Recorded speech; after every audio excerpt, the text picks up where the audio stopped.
Front Sabda Langit dan PSHT. Terus bagaimana tendangan yang kuat yang mengenai sasaran? Ya, nggak ada tendangan yang paling bagus kalau dia nggak kena sasarannya. Tendangan kalian bagus cepat tapi nggak kena, nggak bagus berarti. Ya, nah ini karena lawannya kuat dan lawannya siap. Oke lagi. Yes. Mantap. Tepuk tangan yang meriah. Masya Allah. Pertahanan dia bagus dan kuda-kuda dia kuat, siap. Makanya kita tidak terlalu, kekuatan kita tidak terlalu mementalkan dia.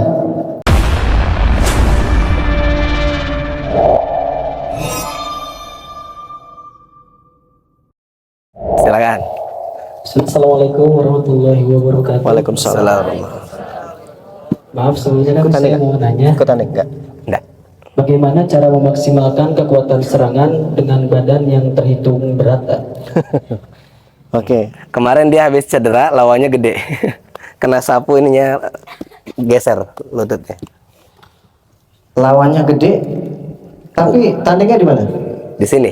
Oh, bukan di pertandingan ya? Bukan. Kalau pertandingan kan dengan kelas yang sama, makanya saya agak bingung. Dia kelas bebas memang kemarin. Oh, kelas bebas. Santri kan Kebetulan dia beratnya ringan. dia gede. Ini udah gede untuk kalangan santri. Enggak, maksudnya di kelas bebasnya dia beratnya di ringan tapi. Ya, di lawannya tinggi beratnya gitu. Ya, lawannya berapa? 70-an ya? 72. Cuman dia Tinggi. kekar gitu, Oh, besar. oke. Berarti sebenarnya pada dasarnya sama, satu kelas. Dari cuman mungkin kadang kelihatan besar, sebenarnya tulangnya kecil ya kayak itu. Bagaimana cara mengatasi lawan yang apa tadi? Cara memaksimalkan serangan. Oh, cara memaksimalkan serangan kita supaya keras. Makanya latihan silat itu bukan cuma latihan nendang doang, pukul doang. Jadi silat itu banyak, ada latihan fisik, ada latihan teknik, ada namanya latihan beban. Nah, latihan beban ini untuk memaksimalkan otot kita, untuk melatih kekuatan. Kekuatan apa? Baik tangan maupun kaki. Nah, latihan beban ini ya tergantung. Kamu pengen melatih tendangan, ya fungsikan bebannya di, kalau misalkan tangan, fungsikan bebannya di tangan. Beban tadi bisa dengan alat, bisa dengan teman kamu, minta bantuan teman kamu, bisa juga dengan tubuh kamu sendiri. Nah, jadi banyak latihannya. Latihan push up itu termasuk latihan beban. Latihan minta bantuan teman itu gerobak bisa, itu melatih kekuatan tangan. Naik tangga misalkan dengan tangan, ya, itu latihan beban. Beban dengan tubuh sendiri. Itu salah satu latihan untuk memaksimalkan kekuatan kita. Jadi latihan itu banyak, bukan cuma tendang doang kalau di silat, nah, banyak banget. Itu di fisik, teknik, belum lagi nanti kalau sudah mendekati pertandingan ada latihan strategi. Nah, itu yang lebih menguras otak banget. Ya, jadi jangan dilatih kekuatannya juga, latihan beban. Banyak referensi sekarang di YouTube, ini udah banyak latihan-latihan. Ya, oke, siap. Ya, luar biasa. Satu orang lagi, satu lagi, silakan. Adit, ya maju Dit. Nah, tantum.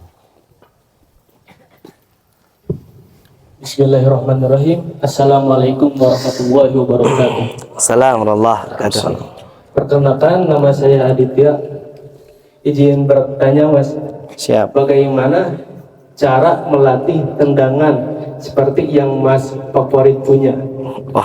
Oh, Biar mantap gitu ya. ya, lagi. Ya, salah satu tadi yang saya sampaikan tadi itu latihan beban untuk kekuatannya. Nah, tapi bagaimana cara bisa lebih efektif lagi? Itu menendangnya itu dengan ketepatan dan jarak. Nah, kadang orang ini nendang jaraknya nggak pas, makanya kekuatannya itu nggak pas misalkan. Makanya apa fungsi patching untuk melatih kita bisa menentukan jarak tembak serangan kita. Karena jarak tembak kamu beda dengan jarak tembak saya. Apalagi kalau lawannya tinggi, jarak tembaknya bisa jauh.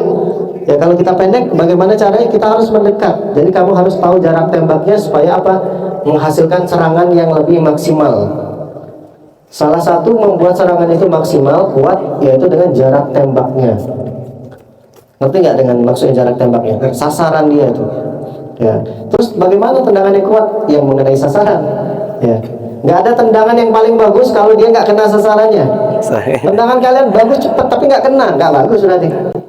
Ya, jadi harus melatihnya dengan ketepatan juga yang bagus. Ada peci nggak? Ada. Cobalah. Nih, ini mantap pokoknya. Kamu yang pegang, Dit. Gini peluk kayak biasa. Nggak apa-apa, aman, Mas. Sok sini. Yang lebih bagus lagi ketika kamu menendang, ya, membuat lawan itu tidak siap. Karena kalau lawan itu sudah siap, dia akan kuat juga. Nah, aku pengen melihat beberapa orang melakukan, coba tendangan sini. Tendang, dua orang. Ayo maju, nah. Ya, maju. Serah. Oke, coba tendang. Ya. Nah, ini karena lawannya kuat dan lawannya siap. Oke, lagi. Yes. Oke, coba.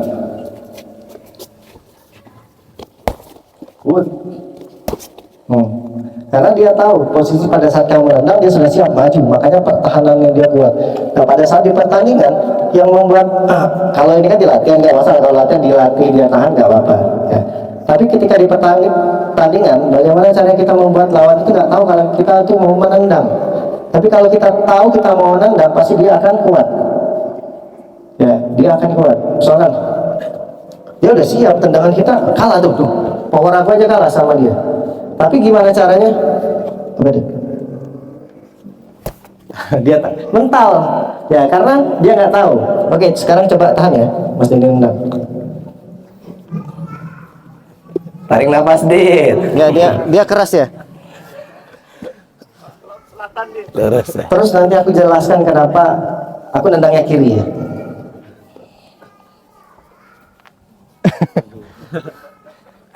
Ini sih.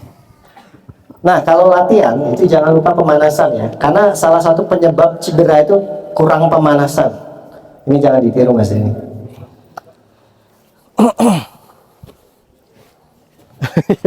Ya bagus, ini tenang, ini bagus ya. Yes, nah kuda-kuda dia kuat. Ya. Ya, sip. Ush. Mantap. Tepuk tangan yang mulia. Masya Allah. Pertahanan dia bagus dan kuda-kuda dia kuat, siap. Makanya kita tidak terlalu, kekuatan kita tidak terlalu mementalkan dia. Yang membuat dia mental itu adalah ketika dia tidak sadar. Ya, kalau ini kan sudah sadar nih, tenang, dia maju, dia akan lebih kuat lagi. Ketika kita bisa mementalkan dia, bagaimana caranya kita harus menipu dia? Cuk, kaget serang, tapi ngagetinnya jangan lama. Ya. Ini kadang ngagetin, udah siap lagi dia. Ini tur, gitu. Dikagetin. Ya. Dan banyak yang bilang, Mas ini kok nendangnya kiri? Ya. Apa kuat kiri? Sebenarnya kalau dibilang kuat kanan. Ya. Karena kaki saya ini cedera, dua-duanya cedera, dan yang paling parah itu cederanya di kiri. Kalau saya nendang di kanan, itu numpunya lebih berbahaya. Makanya lebih baik saya memakai buat tendang daripada untuk menumpu. Makanya saya memakai tendangan kaki kiri. Kalau dulu sebenarnya kanan. Alhamdulillah setelah cedera kanan, kiri saya hidup. Masya Allah. Dan cedera juga. Ada hikmahnya tapi cedera juga. Nah, kalau gimana cara menghidupkan kiri, cederain kanan kalian. Jangan sampai ya. Intinya banyakin latihan di kaki yang tidak hidup. Kalau misalkan kiri mati, banyakin kirinya. Kalau kanannya mati, banyakin kanannya. Ya. Jadi untuk memaksimalkan tendangan dengan jarak tembak dan membuat lawan itu tidak sadar, itu akan lebih maksimal lagi kalau dia tidak sadar. Selalu aja dia merem, nggak menendang, pasti mental jauh dia. Ya, jadi intinya gitu. Tapi kalau lawannya siap, maka tendangan kanan bisa diantisipasi oleh lawan tadi. Makanya ada namanya lagi teknik tipuan.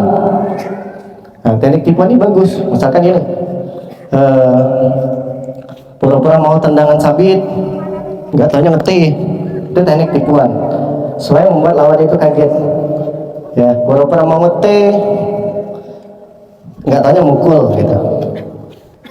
Harus bisa dengan teknik tipuan. Ya, oke, nyambung, siap. Tepuk tangan lu dong. Gerakannya bagus. Masih boleh lanjut apa? Bebas, ngikut aja. Masih ada yang mau bertanya ini?